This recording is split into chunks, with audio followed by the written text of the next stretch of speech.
लोकनियुक्त नगराध्यक्षा विद्याताई पोळ यांच्या हस्ते कल्याण शिशुविहारच्या दुसऱ्या शाखेचे उद्घाटन.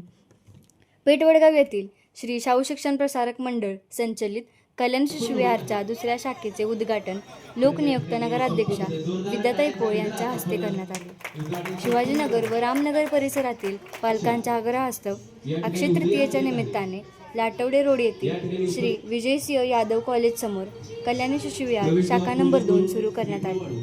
यावेळी माजी पोलीस आयुक्त गुलाबराव पोळ, उपनगराध्यक्ष जवाल सरवर, नगरसेवक गुरुप्रसाद यादव, प्रवीण पाटील, विशाल वडगावे, निवास धनवडे, मिलिंद संधी, अभिजित कदम, प्राचार्य अशोक चव्हाण, अविनाश पाटील, वसंत पन्हाळकर, जयकुमार गणपती, शिवाजी आवळे, अजित पाटील, शोभा देसावळे, मनीषा पोळ, कल्याणी शिशुविहारच्या मुख्याध्यापिका, शिक्षिका व पालक वर्ग मोठ्या संख्येने उपस्थित होते. कार्यक्रमाचे प्रास्ताविक संभाजी पाटील सर यांनी केले तर आभार शोभा देसावळे यांनी मानले.